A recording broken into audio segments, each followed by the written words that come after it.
Nessa aula a gente vai investigar como é que as queries funcionam no Django. Para isso, para a gente ter o texto coloridinho, eu vou usar uma biblioteca que é o SQL Format. Só que ele funciona com uma versão específica do Django, porque foi criado exatamente para demonstrar isso para os alunos, para a gente poder visualizar as coisas. Então, não é para você instalar isso na tua máquina, não. É para você observar essa aula, acompanhar essa aula, né, para entender como é que as coisas funcionam. Se instalar isso numa versão que não é suportada, pode ser que você tenha problema na hora de rodar sua aplicação. Então fique esperto nisso aí e foca na aula que o conteúdo é de primeira. Vamos agora explorar como é que a relação entre os modelos funciona na prática. Eu estou aqui no meu terminal, dentro do diretório WTTD, com o meu VirtualEnv ativo. E a gente vai instalar agora uma ferramentinha que eu fiz chamada SQL Formatter.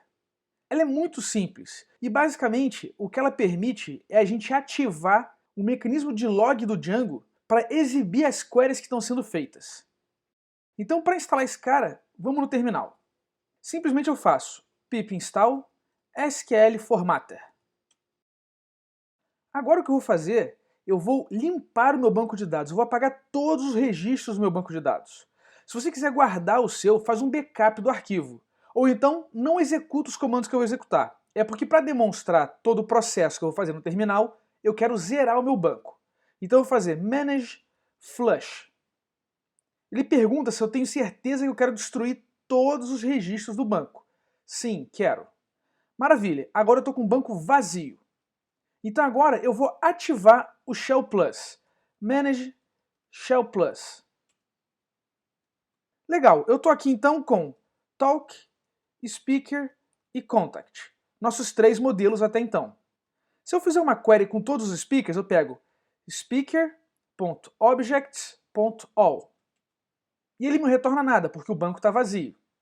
Quando eu faço isso, o IPython está transformando o querySet retornado pelo método all, processando ele como string para dar a saída. E nesse processo é que ele de fato pede para o querySet ir no banco, fazer a query, e ele vai mostrar aí que não retornou nada. O que eu quero fazer é utilizar o SQL Formatter para ele exibir cada query que a gente for fazendo. Então para isso eu vou fazer from SQL Formatter import logdb. Logdb é um utilitáriozinho que vem com a SQL Formatter para eu poder ligar e desligar o log. E aqui eu faço logdb. Beleza, veja que ele me retornou um objeto streamHandler.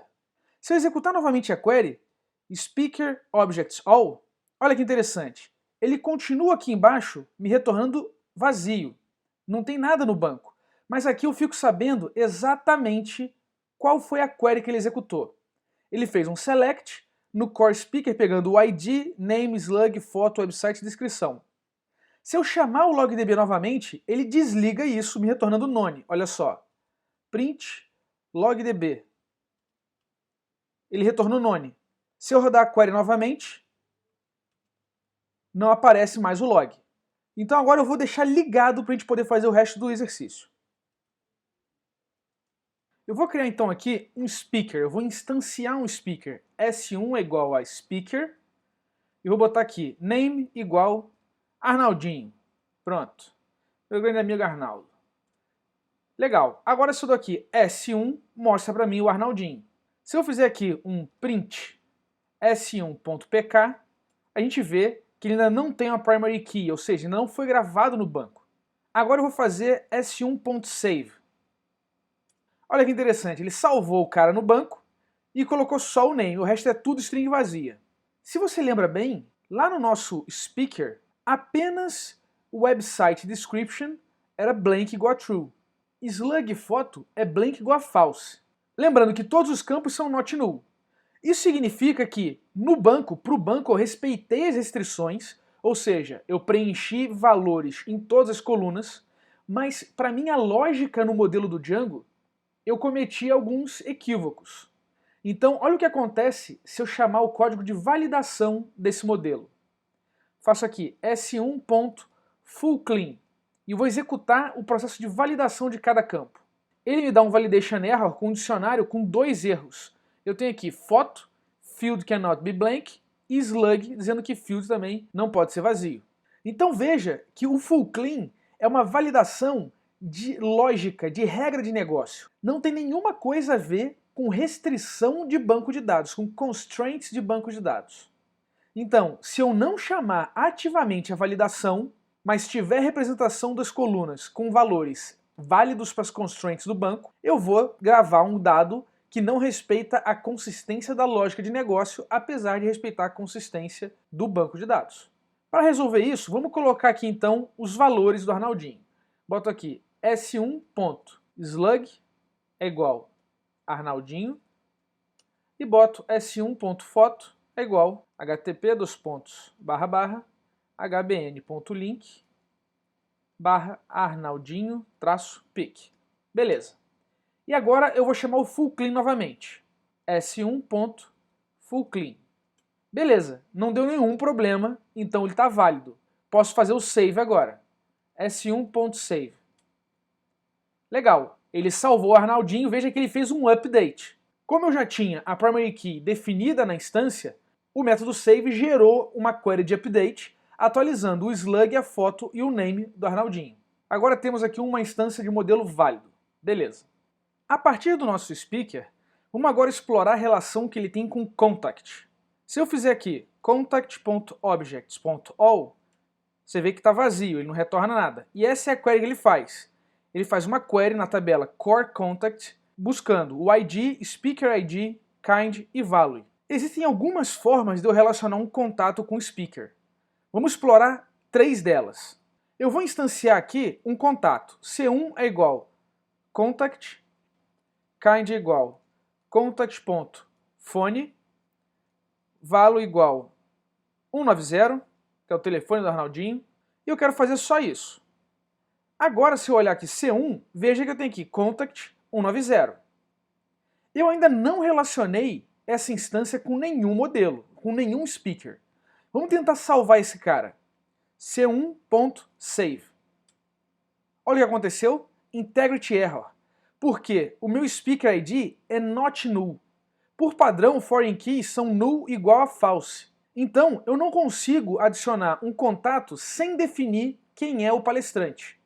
Então eu tenho aqui o meu C1, que é o contato 190, e agora eu vou colocar C1.speaker é igual S1. E aqui é interessante porque se eu fizer C1.speaker, agora ele mostra a referência do Arnaldinho. Mas ele tem também o ID, que é exatamente o ID do Arnaldinho.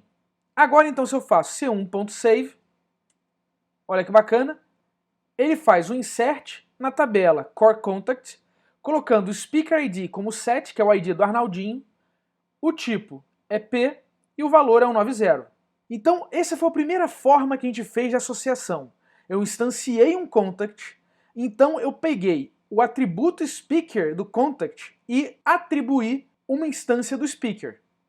Trabalhei primeiro em memória e só depois fiz o save persistindo o contato com a relação de foreign key no banco.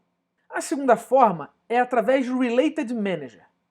O Arnaldinho, que é o meu S1, ele tem um Related Manager, ó, contact set. Então eu tenho uma relação de 1 para n entre speaker e contact. Um speaker pode ter vários contacts, mas um contact só pode ter um speaker.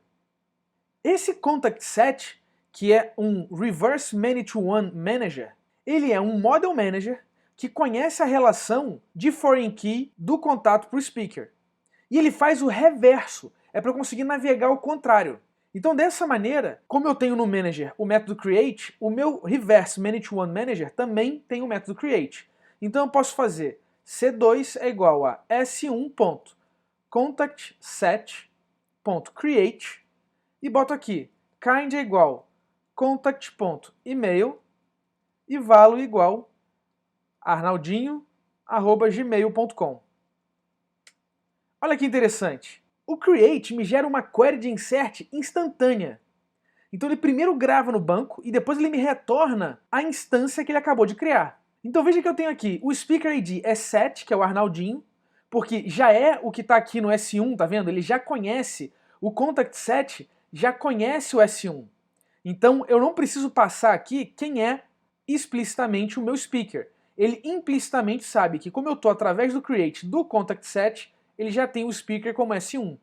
E aí eu coloco o kind e o value certinho e ele faz o insert no banco. Agora eu tenho o meu C2 é exatamente o contact do e-mail. Então essa é a segunda forma de estabelecer relação. Usar o Related Manager para já criar o cara na tabela e retornar a instância já com toda a relação resolvida. Então primeiro bate no banco e depois eu recebo a instância. A terceira forma também é através do Related Manager, mas quando eu já tenho as instâncias em memória. Então eu tenho aqui C3, vai ser um contact, kind igual a contact.phone, value igual 193. E eu tenho aqui o meu S1, que é o Arnaldinho. Então eu vou usar o manager para ele associar um com o outro. Então eu faço aqui S1.contactSet.add e boto aqui o meu C3. E nesse caso, como o C3 ainda não foi persistido no banco, eu posso pedir para o manager já resolver isso para a gente. Então eu posso colocar aqui book igual a false. Olha que interessante, o add fez com que fosse criado o C3 no banco. Então internamente o add está chamando o save desse cara, associando já com o speaker. Vamos explorar um pouco mais o add. Bom, eu vou criar aqui então um S2, que é o meu amigo Boris. Speaker, name é o Boris, slug, Boris, e foto é hbn.link/boris-pic. E vou salvar esse cara. Excelente, ele persistiu o Boris no banco, tranquilo. Então aqui eu tenho S1 é o Arnaldinho, S2 é o Boris e o meu C3 é o contato 193, que é o contato do Arnaldinho. Olha só se eu fizer agora S2.contactSet.add e vou botar aqui C3. O add desassocia o C3 do Arnaldinho e faz um update nele associando com o Boris. Então o bacana é que eu passo a ter uma API super orientada a objeto, onde eu associo um cara com o outro e tudo mais, e por debaixo dos panos o RM está persistindo isso pra gente. O bacana é que o add suporta ainda um pouco mais. Eu vou transferir todos os contatos do Arnaldinho para o Boris. Então eu vou pegar aqui o s2.contactSet.add, que já vai receber o C3, vai receber também o C2 e o C1. Olha o que acontece. O Django passou todo mundo do Arnaldinho para o Boris com uma única query. Eu vou voltar ao normal aqui para deixar tudo legal, certinho, como a gente espera. Então eu vou fazer aqui o S1, que é o meu Arnaldinho, contactSet.add e boto aqui C3, C2, C1. Legal, atualizei, agora o Arnaldinho está com os contatos dele. Vamos entender um pouco das sutilezas de como o Django armazena as coisas e faz cache dos dados. Então eu tenho aqui o C1 e o S1, que são dois objetos, são dois modelos que referenciam linhas em tabela e estão em memória aqui. O C1 tem uma referência para o S1, porque a gente foi associando, trabalhando ele no mesmo escopo aqui do módulo, atribuindo C1.speaker igual a S1, e foi assim que a gente criou de fato o nosso C1. Eu posso comprovar isso da seguinte maneira. Posso fazer aqui C1, C1.speaker e S1.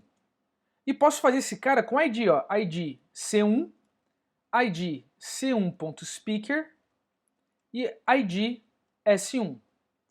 Olha que interessante, C1 é um contato, beleza. Mas C1.speaker e S1 são o mesmo objeto, tem o mesmo ID.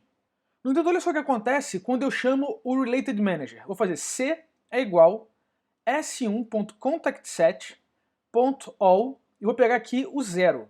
Ele faz uma query na tabela Core Contact, pegando cada coluna do contato, onde o ID do speaker é 7, mas limitado em 1.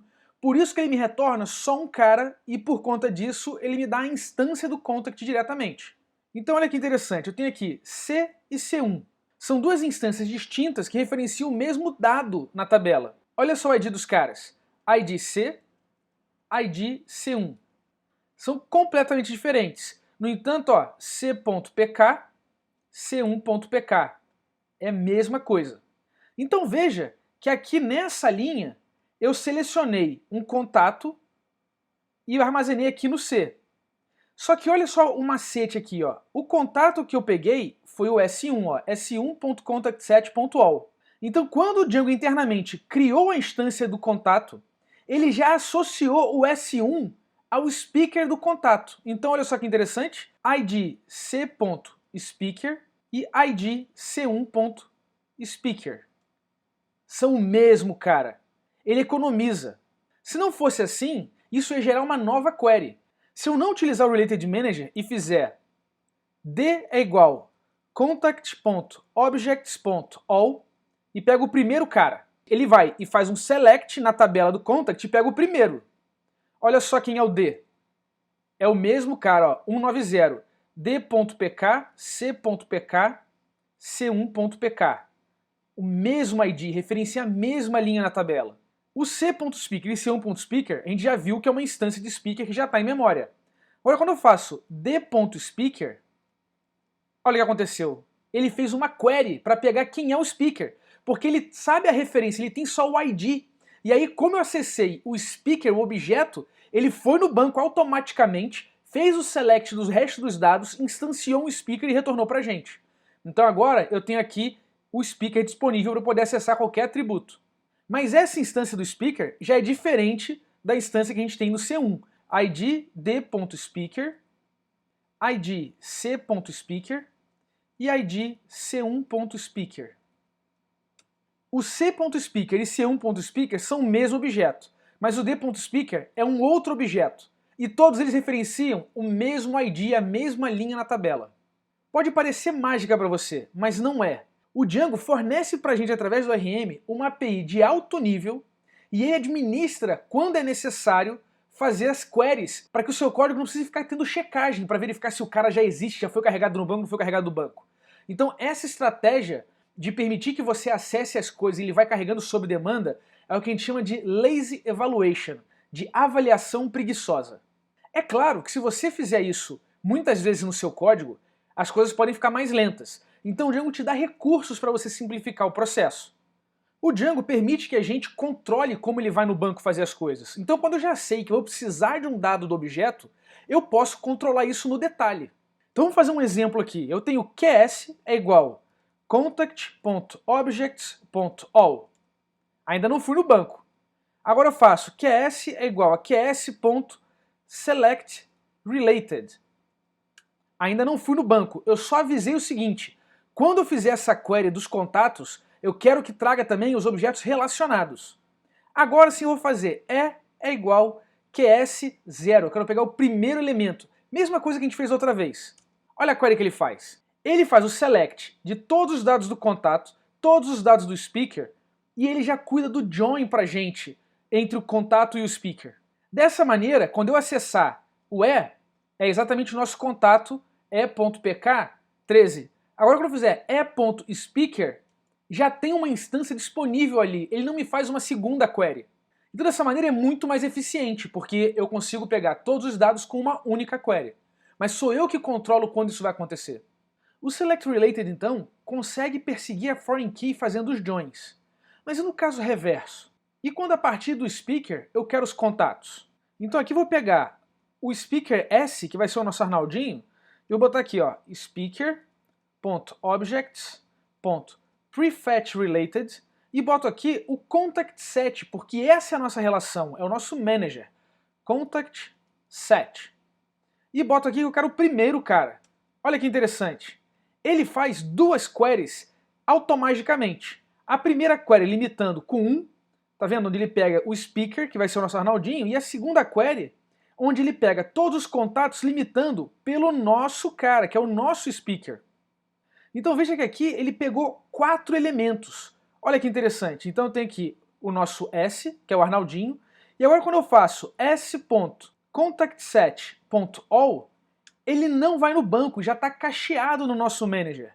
E ele já sabe que tem esses 3 caras que já foram retornados pelo prefetchRelated. Então dessa maneira, com 2 queries, eu peguei 4 elementos. Então, para você diferenciar, o SelectRelated percorre uma relação de foreign key ou 1 para 1. Já o prefetchRelated consegue trabalhar com N para N. Vamos criar agora 2 palestras. Então eu tenho aqui T1 é igual a talk.objects.create, title é igual a palestra 1. Legal, ele fez um insert bonitinho na nossa tabela. E agora eu vou fazer T2 é igual a talk.objects. Create, title é igual palestra 2. Maravilha, também a gente fez o insert. Então eu tenho aqui t1.pk, t2.pk, 7 e 8. Beleza, os dois estão no banco. Agora então vamos verificar os speakers relacionados às talks. Quando eu faço t1.speakers, ele é um manager. Então, para eu verificar quais são os speakers associados a essa talk, eu tenho que fazer a query. Faço aqui um t1.speakers.all. E me retorna nada, porque não tem nenhum speaker nessa palestra, mas olha que interessante que ele já faz o join pra gente. Como é um many-to-many, veja que eu tenho aqui uma tabela auxiliar, ó, que é Core Talk Speakers. Então eu tenho a tabela Talk, a tabela Speakers e tem uma tabela intermediária que é Core Talk Speakers, que trabalha na relação de N para N. Para eu associar Speakers a Talk é bem simples, eu posso fazer t1.speakers.add e passo aqui o nosso S1 e o S2. Ele começa fazendo um select do Speaker ID na nossa tabela Core Talk Speakers. E ele tenta encontrar se esses caras já estão associados. Depois, ele vai e insere os caras associando o Talk ID com o Speaker ID. Então veja que nesse Core Talk Speakers é que vai ter as relações de todos os talks com todos os speakers. Essa é a tabela intermediária.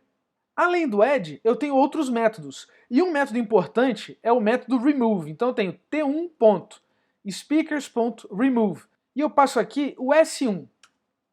Ele removeu só um cara, só aquele S1. Mas ele não deletou o S1 da tabela de speakers. Ele só eliminou a relação entre talk e speakers. O que ele fez foi alterar somente a nossa tabela Core Talk Speakers, eliminando esse speaker dessa talk. Então agora se eu faço t1.speakers.all, ele me retorna só um cara, que é o Boris. O Arnaldinho não é mais palestrante dessa palestra. Outro método importante do nosso manager é o método clear, onde eu faço t1.speakers.clear e ele detona todas as associações. Então basicamente ele eliminou todas as linhas da tabela intermediária que tenham referência a essa talk. Então essa talk agora não tem mais nenhum speaker. Esses métodos remove e clear que a gente está usando para many-to-many também funcionam para foreign key, mas só quando a foreign key admite que a relação possa ser nula, o que não é o caso do nosso contact. Deixa eu voltar atrás e associar t1.speakers.set, que basicamente é uma espécie de clear com add, e eu coloco aqui S1 e S2, uma lista de palestrantes. Então se eu tivesse, por exemplo, 30 outros palestrantes nesse T1, mas usei o set, ele detona todos os outros e coloca só esses aí. Agora se eu faço t1.speakers.all, ele me lista o Arnaldinho e o Boris. Como é que seria agora para pegar a palestra, os palestrantes e os contatos? Tudo numa tacada só. Então eu vou fazer aqui QS é igual a talk.objects.all e agora eu vou fazer o prefetch related. QS é igual a qs.prefetchRelated e vou dizer que eu quero speakers, mas eu quero também os contatos dos speakers. Então eu posso botar speakers__contact set. Agora então eu posso fazer L é igual a list QS. Isso vai fazer o query set ser realizado, gerar as queries no banco e vai passar cada talk para uma lista L. Ele faz o select de todas as talks, depois ele faz de todos os speakers de cada talk, e depois ele pega todos os contatos dos speakers. Então com 3 queries ele pegou todo mundo que a gente precisava. E agora eu tenho aqui L0 é o talk. Então eu posso botar L0.speakers.all. Ele não foi no banco, tá vendo? Já está cacheado. E se eu pegar a partir do 0 aqui, ainda está cacheado, é o Arnaldinho. Se eu fizer aqui e pegar o contact set.all, já está cacheado o contato do Arnaldinho da talk. Então com aquelas 3 queries a gente resolveu todos os problemas. Isso é só um risquinho no potencial do RM do Django. Eu recomendo fortemente que você detone a documentação do Django e venha principalmente aqui na parte de Query Set API para você ver todos os métodos que tem disponível. E agora você já sabe como você pode explorar tudo que o Django oferece.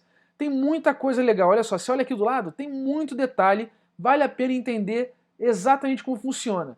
O Django te ajuda a ser extremamente eficiente com o banco de dados e extremamente econômico com a quantidade de código que você escreve.